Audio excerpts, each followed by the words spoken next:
नमस्कार बच्चों।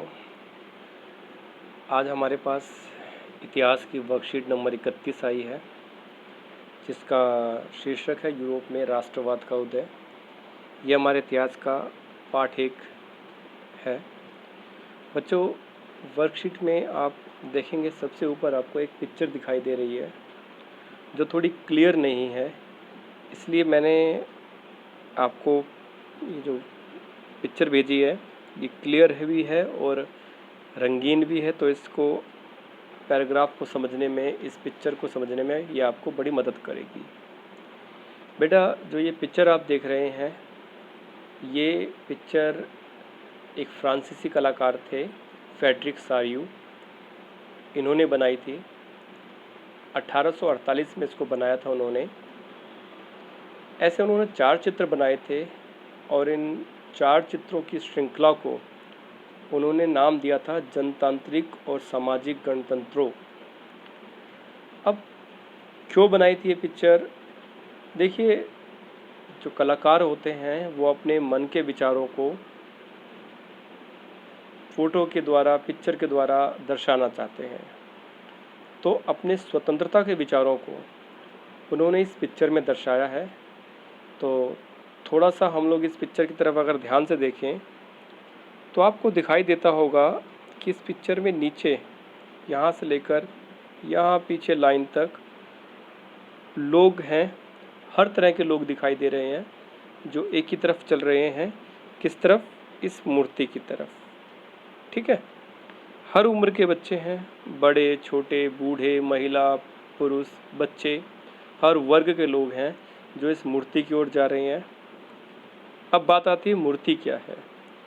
ये मूर्ति बेटा स्वतंत्रता की मूर्ति है, या आप कह सकते हो उसको ये स्वतंत्रता की प्रतिमा है, स्टैचू ऑफ लिबर्टी है ये।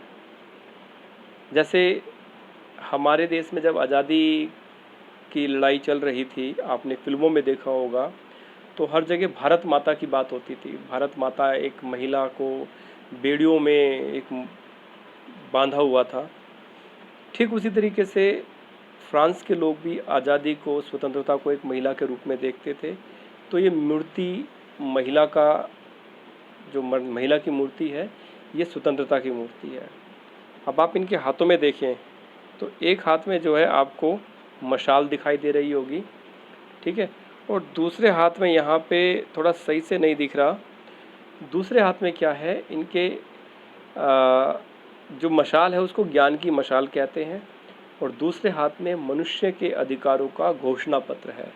यानी जो आज़ादी की ये प्रतिमा है, आज़ादी की जो मूर्ति है, ये बताती है कि ज्ञान की मशाल वो जलाना चाहते हैं, दुनिया में ज्ञान फैलाना चाहते हैं, और दूसरे हाथ में जो मनुष्य के अधिकारों का घोषणा पत्र है वो ये बताता है कि आज़ादी मिलने के बाद हर व्यक्ति के पास अधिकार होंगे। नीचे अगर आप देखें, नीचे की तरफ ये इस हिस्से में, तो आपको कुछ टुकड़े दिखाई देते होंगे यहाँ पे। पिक्चर को बड़ा करने पर देखिए हल्का हल्का सा, तो ये सिर पे जो राजा महाराजा मुकुट पहनते हैं, कुछ उस तरह की चीज़ें पड़ी हुई हैं। इसका भी एक मतलब है कि जब भी किसी देश के लोग आज़ादी की डिमांड करते हैं, आज़ादी की मांग करते हैं, तो सबसे पहले वो राजा को हटा देते हैं। ये जो नीचे अवशेष हैं ये निरंकुश शासन को दर्शाते हैं, क्योंकि आपको ने पहले भी पढ़ा है, 9th में भी पढ़ा है कि फ्रांस में निरंकुश शासन था। फ्रांस में क्या, यूरोप में ही निरंकुश शासन था, ऐसा शासन जिस पे किसी का अंकुश नहीं था। तो कुल मिलाकर ये चित्र जो बताता है, और ऊपर अगर आप देखें चित्र में, तो ऊपर भगवान ईसा मसीह आपको दिखाई दे रहे हैं यहाँ पे, और भी देवी देवता दिखाई दे रहे हैं, स्वर्ग के जो लोग होते हैं वो दिखाई दे रहे हैं।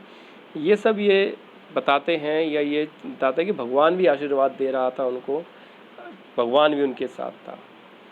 तो इस पिक्चर में राष्ट्रवाद की विकास की भावना को उन्होंने इस तरह से दर्शाया है। आई होप कि आपको ये चित्र समझ में आया होगा।